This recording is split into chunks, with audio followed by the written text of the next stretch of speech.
Hello friends, welcome back. Indian ઇકોનોમીની અંદર અગાઉના સેશનની અંદર આપણે વાત કરી આરબીઆઈની રચના કેવી રીતે થઈ, આરબીઆઈના કાર્યો શું છે. હવે આપણે અગત્યનો ટોપિક સમજવાનો છે કે નાણાકીય નીતિ શું છે, આરબીઆઈ ભારતના માર્કેટને કેવી રીતે કવર કરે છે, એટલે રેગ્યુલેટ કરે છે. તો નાણાકીય નીતિ સૌપ્રથમ તો શું છે, તો નાણાકીય નીતિ જે છે ને એ એક પ્રકારની વ્યાપક અવધારણા છે જેની અંદર દર્શાવવામાં આવેલા સાધનોની મદદથી એ નીતિના અંતિમ ઉદ્દેશ્યને પ્રાપ્ત કરવાનો આપણે પ્રયત્ન કરીએ છીએ. એટલે કે નાણાકીય નીતિના કંઈક ઉદ્દેશ્ય છે કે ભારતનું જે આર્થિક બજાર જે છે એને આપણે કંટ્રોલ કરવા માટે આપણા આટલા ઉદ્દેશ્ય છે, એ ઉદ્દેશ્યને હાંસલ કરવા માટે આપણી પાસે આટલા સાધનો છે. કયા સાધનો છે આપણે જોઈએ છે પાછળ. તો એમાં જે સાધનો દર્શાવેલા છે એની મદદથી આપણે આપણા ઉદ્દેશ્યને હાંસલ કરીએ છીએ. સામાન્ય શબ્દોમાં આપણે કહીએ ને તો બજારમાં જે માંગ અને જે પુરવઠો છે એ માંગ અને પુરવઠા વચ્ચે બેલેન્સ કરવા માટેની જે નીતિ છે ને એ નાણાકીય નીતિ છે.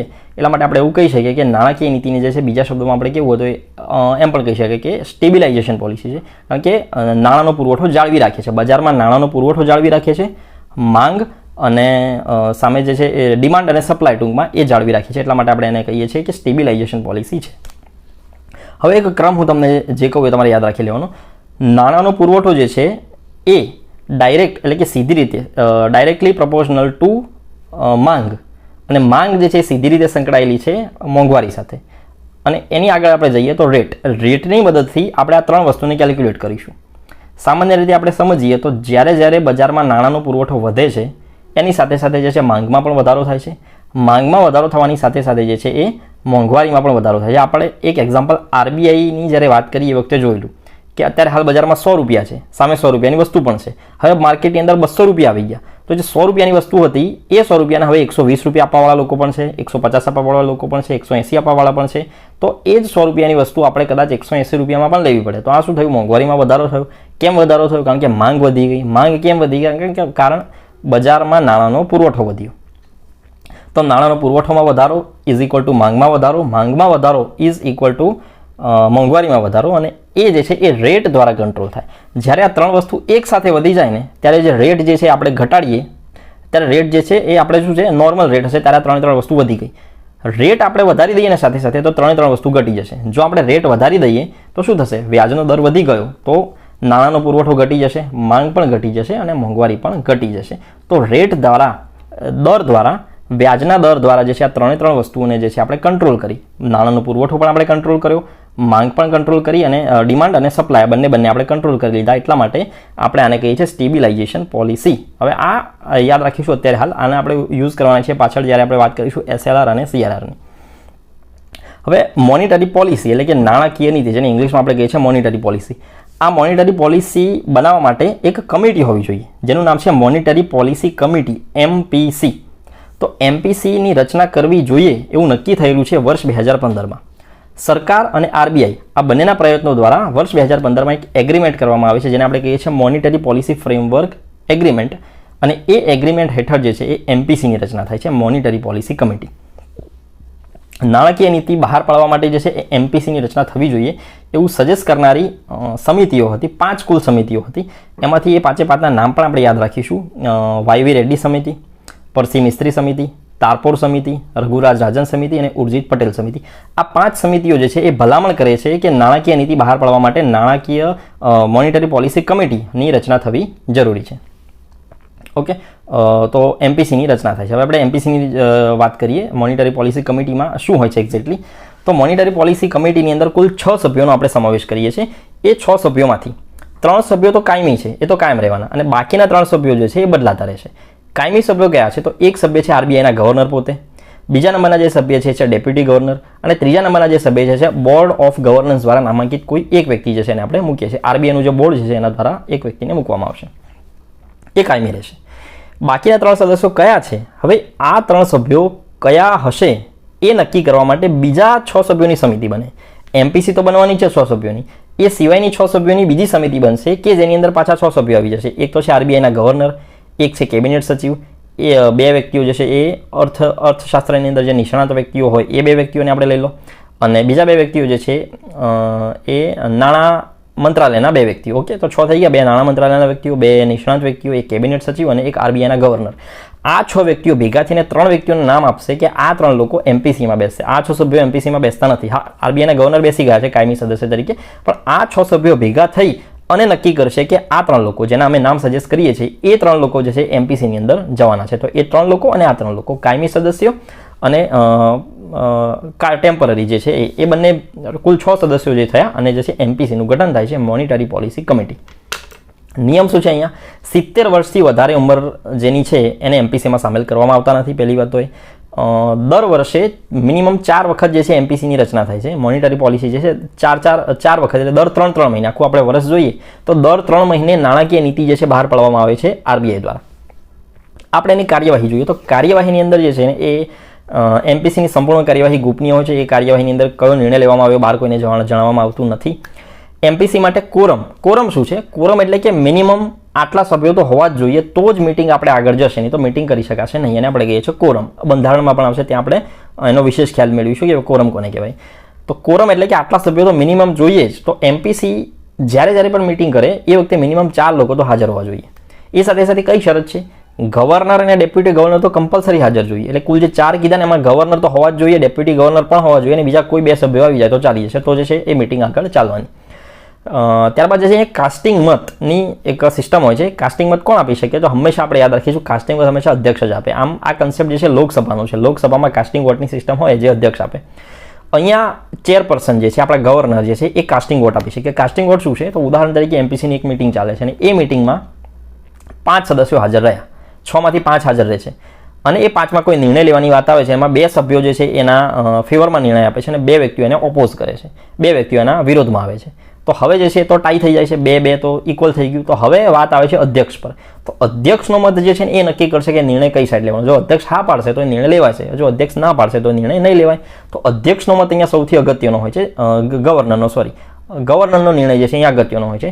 તો ગવર્નર જે છે એ મત આપશે તો એ પ્રક્રિયા આગળ ચાલવાની, નહીં તો એ પ્રક્રિયા અટકી જશે. અને આ મત જે ગવર્નર આપે ને એને કહેવાય છે કાસ્ટિંગ વોટ. તો કાસ્ટિંગ વોટની અહીંયા સુવિધા હોય છે. વોટ આપી દીધા પછી જે છે અહીંયા એક નિર્ણય લેવાનો છે અને એ નિર્ણય જે છે એ સરકાર આ એમપીસી એ આરબીઆઈને કહેશે. તો મોનિટરી પોલિસી કમિટીએ જે નિર્ણય લીધો ને એ આરબીઆઈએ માનવો કમ્પલસરી છે. આરબીઆઈ માટે આ નિર્ણય બાધ્યકારી રહેશે. વિધાનમાં આ પ્રશ્ન આપણે પૂછાઈ શકીએ છીએ કે એમપીસીનો નિર્ણય એ આરબીઆઈ માટે બાધ્યકારી છે. વિધાન સાચું કે ખોટું? તો યસ, આ વિધાન સાચું છે કે એમપીસી જે પણ નિર્ણય આપે છે એ કમ્પલસરી આરબીઆઈએ માનવો પડે છે. ફુગાવાનું લક્ષ્ય એટલે કે મોંઘવારી માટે એમપીસી જે છે કંઈક ટાર્ગેટ કરીને ચાલે છે કે સમગ્ર વર્ષ દરમિયાન જે છે આપણા દેશનો જે ફુગાવો જે છે જે મોંઘવારી એ 4 ± 2 આની વચ્ચે જ રહેવી જોઈએ પર્સન્ટેજમાં. 4% ± 2% એટલે કે 4થી કદાચ મોંઘવારી વધી જાય તો 6% સુધી, મેક્સિમમ 6% સુધી જવી જોઈએ. અને જો એ મોંઘવારીમાં ઘટાડો થાય તો એ જે છે 2% સુધીનો જ ઘટાડો. એટલે 4થી ઓછા કરો એટલે 2, એટલે 2 થી 6 ની રેન્જમાં જ રહેવી જોઈએ. 6 થી વધી જાય તો એ પણ આપણા માટે નુકસાનકારક છે અને 2 થી ઓછી થઈ જાય, ફુગાવો એકદમ ઓછો થઈ જાય, આપણો 0% ઉપર આવી જઈએ કે મોંઘવારીમાં વધારો જ ના થાય. આજે જે વસ્તુ આપણને 50 રૂપિયામાં મળતી હોય, વર્ષ પછી પણ આપણને જો 50 રૂપિયામાં જ મળતી હોય તો એ વસ્તુ જે છે આપણી નકારાત્મક અસર દર્શાવશે. અર્થતંત્રમાં એનો વિકાસ થતો નથી. એટલે મોંઘવારી જે છે એક રીતે સારી પણ કહેવાય, પણ એ લિમિટમાં હોવી જોઈએ. એટલે 2 થી 6%ની વચ્ચે આપણો ફુગાવો મોંઘવારી જે છે મેન્ટેન કરવાનું લક્ષ્ય જે છે આરબીઆઈએ બનાવ્યું છે. જો સતત 9 મહિના સુધી આ રેટ ફોલો નથી થતા, 9 મહિના એટલે કે 3 વાર આરબીઆઈની મિટિંગ થવાની, 3 મહિને, જો 9 મહિના સુધી સતત આરબીઆઈનો રેટ જે છે જળવાતો નથી, એનો લક્ષ્ય જે છે આ ફોલો થતો નથી, તો એને આપણે કહીએ છીએ આરબીઆઈનું ફેલિયર. હવે એમપીસીના નિર્ણયના આધારે આરબીઆઈ જે કાર્ય કરશે એમાં અમુક પ્રકારના વલણ, સ્ટેન્સ જે છે અપનાવવામાં આવે છે. એ સ્ટેન્સ આપણે જોઈ લઈએ. 5 સ્ટેન્સ છે, બરાબર? ફટાફટ આપણે જોઈ લઈએ. એક છે તટસ્થ અથવા તો ઉદાસીન વલણ. આ વલણ શું કહેવા માંગે છે આપણને આરબીઆઈનું? તો જ્યારે આરબીઆઈ આ પ્રકારનું વલણ અપનાવે એટલે દરની અંદર આવનારા સમયની અંદર કદાચ વધારો પણ થઈ શકે અથવા તો ઘટાડો પણ થઈ શકે છે, કંઈ પણ થઈ શકે છે, કારણ કે આ બધી કાર્યવાહી જે છે એ ગોપનીય હોય છે. એટલે આવનારા સમયમાં શું થવાનું છે, કાં તો દર વધશે પણ ખરો, ઘટશે પણ ખરો, એવું થાય તો એને કહીએ તટસ્થ વલણ. બીજા નંબર પર છે પ્રમાણબદ્ધ વલણ. પ્રમાણબદ્ધ વલણ એટલે કે એ નિશ્ચિત છે કે આવનારા સમયમાં દર જે છે વધવાના જ છે, વ્યાજના દરો વધવાના જ છે. શા માટે? વ્યાજનો દર વધશે તો માર્કેટમાં નાણાંનો પ્રવાહ ઘટી જશે, મોંઘવારી ઘટશે. તો જ્યારે મોંઘવારી તરફ આપણે આગળ વધતા હોઈએ એ વખતે નાણાંને ઓછા કરવાના આવે, એટલા માટે આપણે દર વધારવો પડશે. તો દર વધારવાનો સંકેત કોણ આપે છે? પ્રમાણબદ્ધ વલણ. ત્યારબાદ સમાયોજિત, અનુકૂળ અને પ્રસરણશીલ, 3 નામ છે. સમાયોજિત, પ્રસરણશીલ અને અનુકૂળ પ્રકારનું વલણ. એ શું દર્શાવે છે કે આવનારા સમયની અંદર જે છે ને માર્કેટમાં નાણાં વધારવાના છે. સંકેત આટલો છે કે નાણાં વધારવાના છે. દર શું થશે આના પરથી આપણે વિચારવાનું કે ભાઈ માર્કેટની અંદર જે છે નાણાં વધારવાના છે, તો નાણાં કેવી રીતે વધારવામાં આવશે? નાણાં વધારવા માટે આપણે શું કરવું પડશે? રેટ ઓછો કરવો પડશે. જ્યારે વ્યાજનો દર ઓછો થઈ જાય તો ઓટોમેટિક નાણાં વધી જવાના. હવે જે બેંક પાસે આપણે લોન લેવા જઈએ છીએ એ લોન જે છે 8% વ્યાજે મળતી હોય તો હવે આપણને 5% વ્યાજે મળવાની છે. 100 રૂપિયા તમે લોનની એમાઉન્ટ નક્કી કરો છો તો પહેલાં તમારે 8 રૂપિયાના પર વ્યાજ આપવું પડતું હતું, હવે 5 જ રૂપિયા વ્યાજ આપવાનું છે, તો 3 રૂપિયાનો તમને પ્રોફિટ થવાનો. તો બજારમાં જે છે લોકો લોન લેવા માટે ઝડપથી પ્રેરિત થવાના, તો બજારમાં નાણાંનો પુરવઠો જે છે વધી જશે. વ્યાજના દરોમાં આપણે શું કરી દીધું છે? ઘટાડો કર્યો છે. પછી જે છે સંકોચનશીલ વલણ. સંકોચનશીલ એટલે કે બજારમાં નાણાં જે છે એક ઊંચાઈએ પહોંચી જાય, એક ઇષ્ટતમ ઊંચાઈએ પહોંચી ગયા છે, હવે માર્કેટમાં હવે નાણાંની જરૂર નથી, એ વખતે જે વલણ અપનાવવામાં આવે છે ને એ વલણનું નામ છે સંકોચનશીલ વલણ, કે જે આપણને શું દર્શાવે છે કે નાણાં ઓછા કરવાના છે, મતલબ કે રેટની અંદર વધારો થશે. તો બે એવી વસ્તુઓ છે, એક તો છે સંકોચનશીલ વલણ અને એક છે પ્રમાણબદ્ધ વલણ. એ બંનેની અંદર જે છે શું થાય છે કે રેટ્સની અંદર ઘટાડો, રેટ્સ જે છે એમાં રેટ્સમાં વધારો કરી અને નાણાંનો પુરવઠો ઘટાડવામાં આવે છે. જ્યારે નાણાંનો પુરવઠો વધારવો હોય અને રેટ્સ ઘટાડવા હોય તો પ્રસરણશીલ, સમાયોજિત પ્રસરણશીલ અને અનુકૂળ પ્રકારનું વલણ અપનાવવામાં આવે છે. એક અંતિમ વલણ જે છે એનું નામ છે હોકિશ વલણ, જેને આપણે કહીએ છીએ બાજ જેવું વલણ. આરબીઆઈ જે છે એકદમ આમ સતર્ક થઈ જાય છે માર્કેટ ઉપર અને ધ્યાન રાખે છે કે ફુગાવો વધે છે કે ઘટે છે. જો ફુગાવો વધવાની શરૂઆત થાય કે તરત જ સંકુચિત મુદ્રા વલણ એટલે કે સંકોચનશીલ વલણ અપનાવી દરમાં વધારો કરીને માર્કેટમાં નાણાંને ઘટાડી દે છે. આ થઈ ગયા વલણ. હવે આપણે એક્ઝેક્ટ વાત કરીએ કે કયા પ્રકારના સાધનો છે. આપણે આગળ વાત કરીએ ને કે અમુક પ્રકારના સાધનો આપણી પાસે છે જેના દ્વારા આપણે માર્કેટને કંટ્રોલ કરીએ છીએ. તો આરબીઆઈ જે માર્કેટને કંટ્રોલ કરે છે કયા કયા સાધન જે છે વાપરે છે? તો બે પ્રકારના સાધનો એમાં ઉપયોગ કરીએ છીએ આપણે. એક તો છે પ્રત્યક્ષ પ્રકારના સાધનો અને એક છે પરોક્ષ પ્રકારના સાધનો. પ્રત્યક્ષની અંદર 7 વાતોની આપણે 7 અલગ અલગ મુદ્દાઓની આપણે વાત કરીશું અને પરોક્ષની અંદર પણ આપણે 8 જેટલી બાબતોની ચર્ચા કરીએ છીએ કે કયા એવા મુદ્દાઓ છે કે જેના દ્વારા નાણાંને આપણે કંટ્રોલ કરીએ. તો પરોક્ષ સાધનોની આપણે વાત કરીએ ને તો શરૂઆત આપણે કરીએ છીએ બેંક રેટથી. બે વસ્તુ આપણે એક સાથે જોઈ છે, બેંક રેટ અને રેપો રેટ. તો આપણે કમ્પેર કરીને જોઈશું તો વધારે ખ્યાલ આવશે. બેંક રેટ અને રેપો રેટ. કોઈ એક બેંક છે અને એને આરબીઆઈ પાસેથી લોન લેવી છે, બેંક પાસે રૂપિયા નથી. હવે જે એ બેંક આરબીઆઈ પાસે જશે તો આરબીઆઈને બે રીતે નાણાં આપી શકે છે. એક તો લાંબા ગાળા માટે, બેંકને કાં તો લાંબા ગાળા માટે રૂપિયા જોઈએ છે અથવા તો આરબીઆઈ લોન આપે છે, તો આરબીઆઈ લોન આપે છે બેંકને, એમ સરકારનો અહીંયા રોલ નથી. આરબીઆઈ જે છે બે રીતે રૂપિયા આપી શકે છે, કાં તો એને લાંબા ગાળા માટે રૂપિયાની જરૂર છે તો એને રૂપિયા મળી શકે છે, અથવા તો એને જોઈએ છે ટૂંકા ગાળા માટે. જો રૂપિયા લાંબા ગાળા માટે જોઈતા હોય તો એ રૂપિયા આપ્યા પછી, એ લોન આપ્યા પછી જે વ્યાજની ચૂકવણી બેંક આરબીઆઈને કરશે એ દર જે લાગુ પડશે ને એને આપણે કહીશું બેંક રેટ. અને જો નાણાં ટૂંકા ગાળા માટે જોઈએ છે તો ટૂંકા ગાળા માટે નાણાંની લોન આપ્યા પછી જે વ્યાજના દરે રૂપિયા આરબીઆઈ લેશે બેંક પાસેથી એને આપણે કહીએ છીએ રેપો રેટ. આ બેંક રેટ અને રેપો રેટ. બેંક રેટનું બીજું નામ છે પુનઃ વળતર દર અને રેપો રેટનું બીજું નામ છે રીપર્ચેઝિંગ રેટ. બેંક રેટ જ્યારે લાગુ પડે કોઈ બી બેંક ઉપર એ વખતે એને સરકારી જામીનગીરી આપવી પડતી નથી. હવે સરકારી જામીનગીરી શું છે? આપણે આગળ જોઈ લીધેલું છે ને કે સરકારી જામીનગીરી એટલે કે સરકાર દ્વારા આપવામાં આવેલી જામીન કે આટલા રૂપિયા જે છે એ સરકાર પાસે આ બેંકના જમા પડ્યા છે, એના બદલામાં બેંક પાસે આ પ્રોપર્ટી છે. તો જ્યારે લાંબા ગાળાની લોન તમારે લેવી હોય ત્યારે સરકારી જામીનગીરી આપણે આપવાની નથી. આ સરકારી જામીનગીરી કોને કહેવાય? આપણે આરબીઆઈની અંદર જોઈ લીધેલું છે, આરબીઆઈની સ્થાપના થઈને એના કાર્ય વખતે.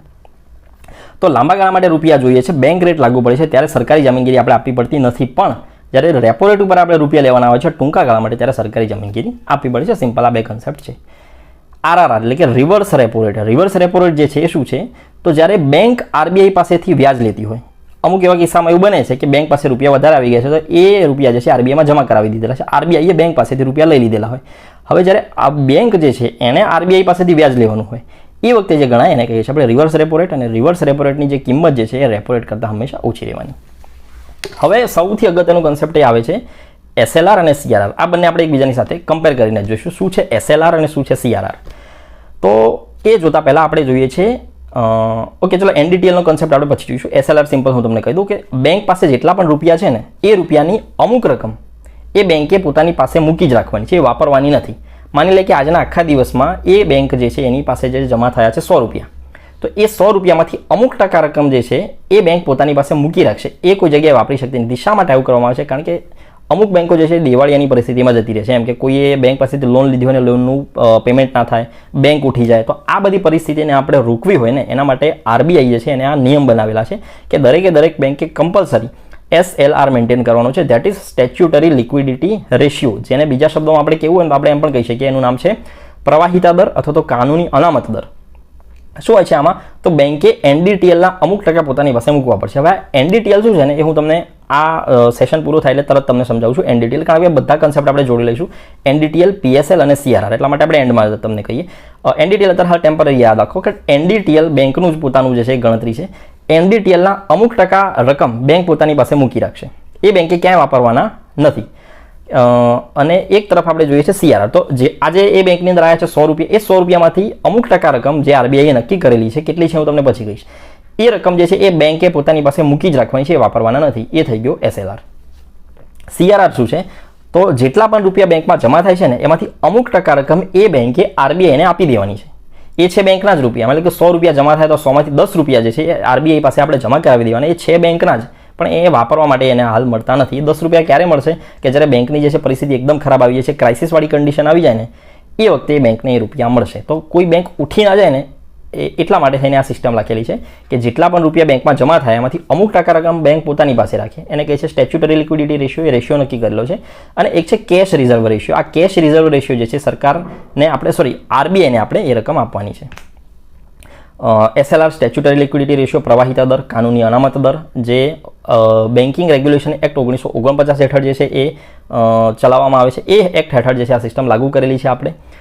એનડીટીએલના અમુક ટકા પોતાની પાસે એને મૂકી રાખવાના રહેશે.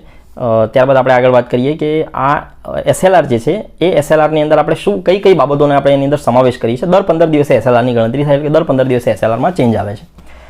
એસએલઆર તરીકે એટલે કે જે બેંક પોતાની પાસે રૂપિયા રાખશે, 100 રૂપિયા આજે બેંકમાં આવેલા છે, એમાંથી 10 રૂપિયા આપણે અલગ પોતાની પાસે મૂકવાના છે. કાં તો તમે એ કેશ રૂપે મૂકી શકો, કાં તો તમે સોનું સ્વરૂપે મૂકી શકો. સોનું ખરીદી લો એ 10 રૂપિયાનું એમ રીતે, અથવા તો ટી બિલ, સરકારના જે બોન્ડ જે છે, સરકારના બોન્ડ અથવા તો બિલ આપણે જે છે ખરીદી શકીએ છીએ.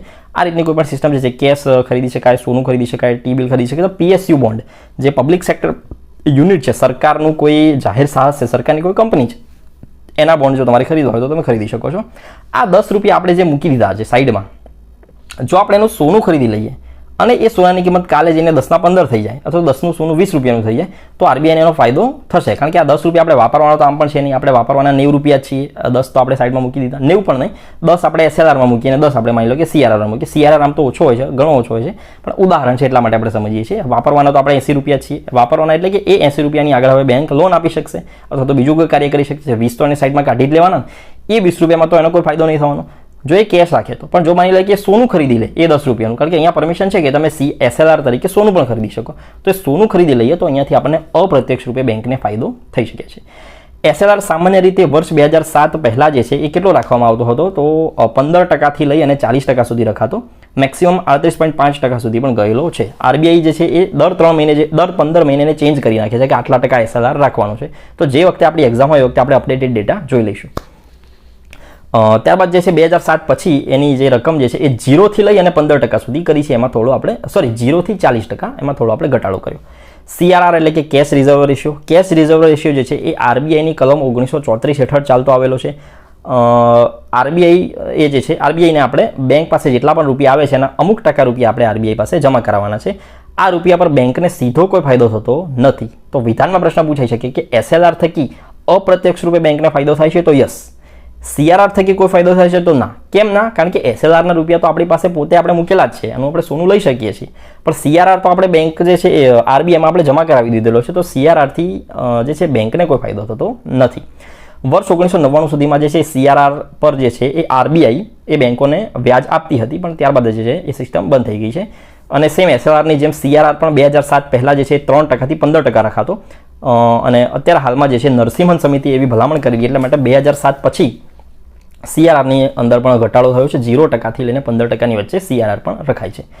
આ જે સીઆરઆર પણ આપણે રાખીએ છીએ કે ઇન્ક્રીમેન્ટલ સીઆરઆર એક કન્સેપ્ટ છે કે જ્યારે આરબીઆઈને એવું લાગે છે કે કોઈ બેંક જે છે દિવાળીની પરિસ્થિતિની નજીક છે, ત્યારે એના પર ઇન્ક્રીમેન્ટલ સીઆરઆર લગાવવામાં આવે છે. એટલે કે 100% જેટલી રકમ જમા થાય છે ને એ તમામ રકમ જે છે બેંકમાં જમા કરાવવાની છે અને એ આરબીઆઈમાં જમા કરાવવાની છે. અને આરબીઆઈ જે છે એ રકમ જે છે અમને થોડા દિવસ પછી પરત કરી દેશે જો આરબીઆઈને એવું ફીલ થાય કે આ બેંક જે છે એ હવે ફેલ થવાની છે. તો આને કહીએ છીએ ઇન્ક્રીમેન્ટલ સીઆરઆર. શા માટે આપણે આવું કરીએ છીએ? તો બેંક જે છે ઉઠી ના જાય અને દિવાળીની પરિસ્થિતિ ના સર્જાય એટલા માટે.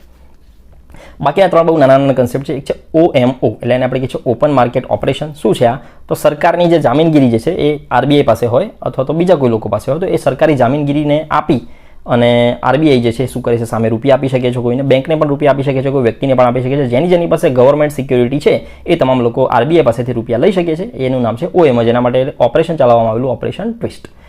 બીજી બે ફેસિલિટીઝ છે, એકનું નામ છે LAF અને એકનું નામ છે MSF. LAF એટલે કે લિક્વિડિટી એડજસ્ટમેન્ટ ફેસિલિટી અને MSF એટલે શું છે, માર્જિનલ સ્ટેન્ડિંગ ફેસિલિટી. આ માર્જિનલ સ્ટેન્ડિંગ ફેસિલિટી એ જ બેંકોને મળશે કે જેને આરબીઆઈમાં રજિસ્ટ્રેશન કરાવેલું છે. જ્યારે LAFની ફેસિલિટી એ તમામ બેંકોને મળશે, ચાહે એ આરબીઆઈના અંતર્ગત આવતી હોય અથવા તો ના આવતી હોય. શું છે આ? તો ટૂંકા ગાળાની લોન જ્યારે આપણે જોઈતી હોય, કોઈ બેંક પાસે રૂપિયા નથી અને જ્યારે એને નાણાંની જરૂર છે, ઇમરજન્સી ફંડની જરૂર છે, ત્યારે LAF અથવા તો MSFનો ઉપયોગ કરી શકાય છે. MSF જે છે એ MSF જે છે 1 કરોડથી NDTLના 1% સુધી તમને મળી શકે છે. અને જ્યારે LAF જે છે એ LAF જે છે આપણને 5 કરોડ સુધીની રકમ મળે છે.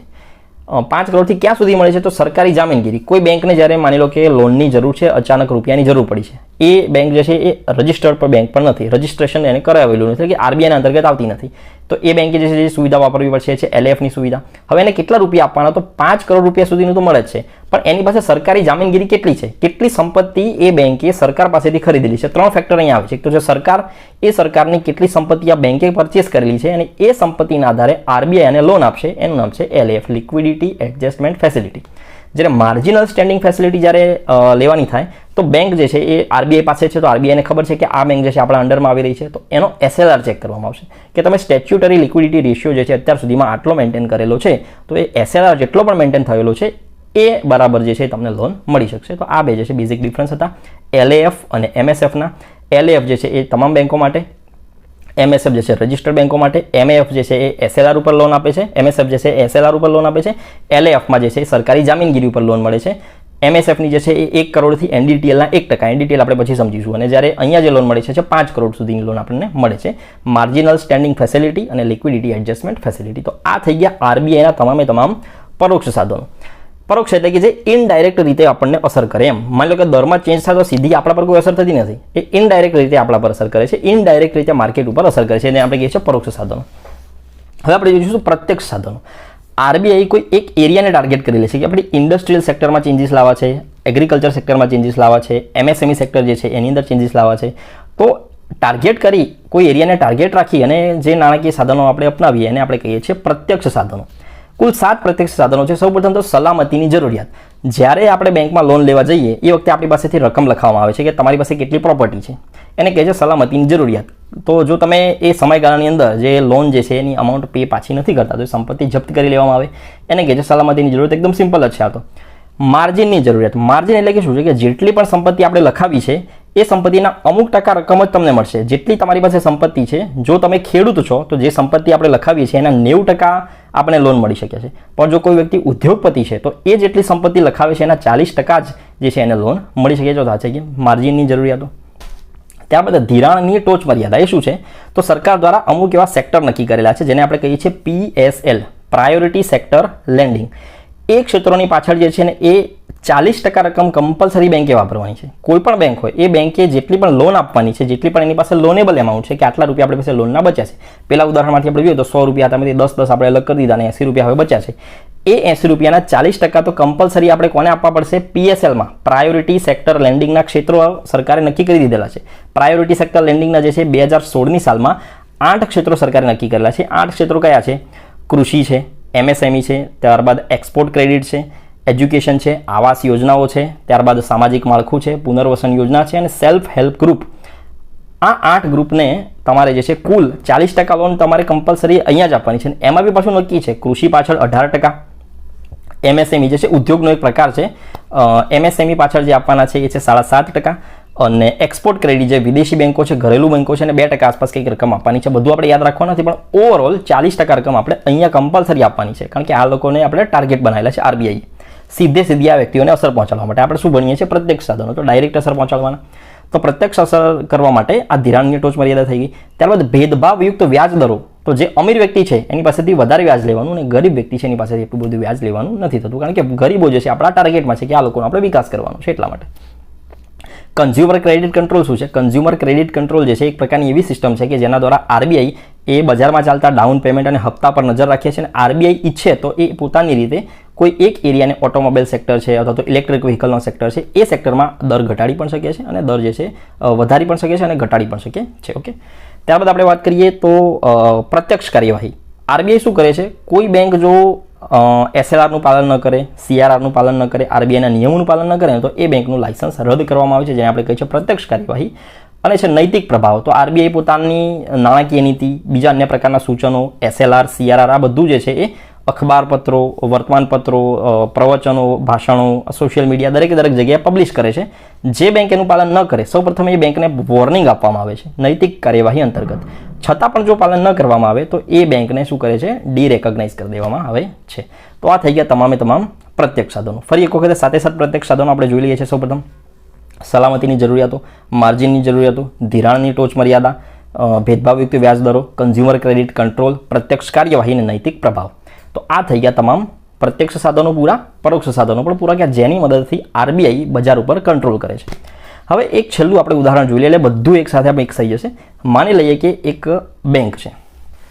એ બેંક જે છે ને એની પાસે જેટલા પણ રૂપિયા આવે છે એ થઈ ગઈ એની થાપણ. હવે એ થાપણ જે છે એ બે પ્રકારની હોય. એક તો છે ટાઈમ લાયબિલિટી અને એક છે ડિમાન્ડ લાયબિલિટી. ટાઈમ લાયબિલિટી કોને કહેવાય કે જે રૂપિયા એને સમય પર જ આપવાના છે, જેમ કે એફડી અને આરડી. એફડી આરડી જે છે એક સમય પૂરો થશે એના પછી જ એને પાછા આપવાના છે, ત્યાં સુધી પોતાની પાસે રાખી શકશે. એને કહે છે ટાઈમ લાયબિલિટી, સામયિક જવાબદારી.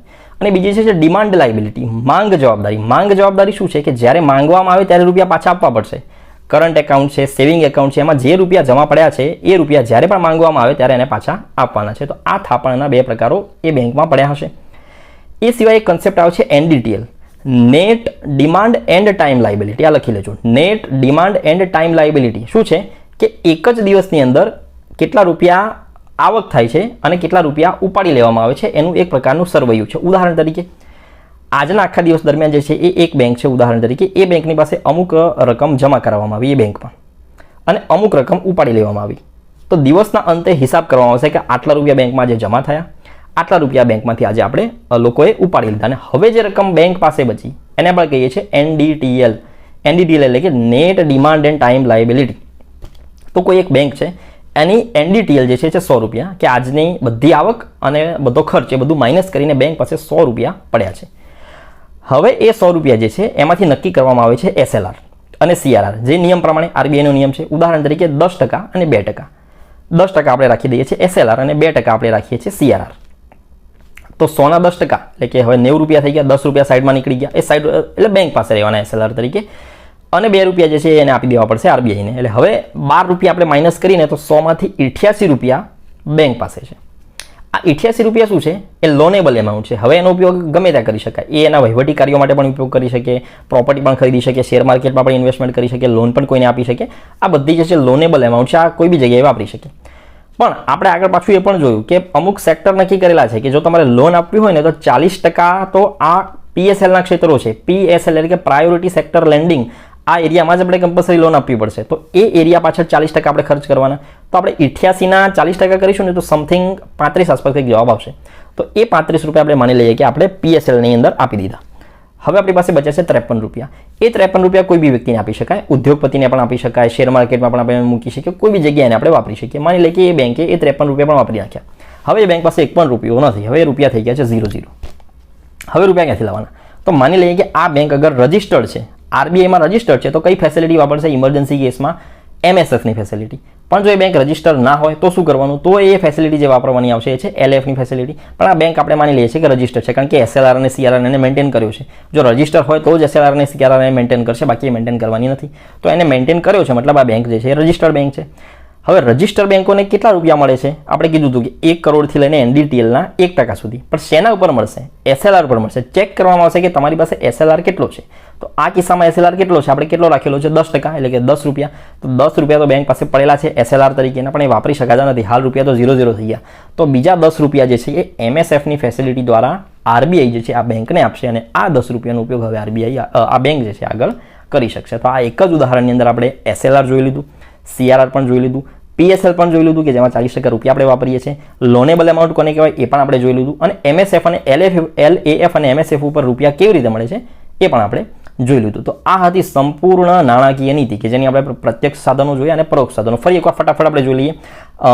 MPC એટલે કે મોનિટરી પોલિસી કમિટી જે છે એ નાણાકીય નીતિ દ્વારા જે છે બે પ્રકારના સાધનોનો ઉપયોગ કરે છે બજારને કંટ્રોલ કરવા માટે, પ્રત્યક્ષ સાધનો અને પરોક્ષ સાધનો.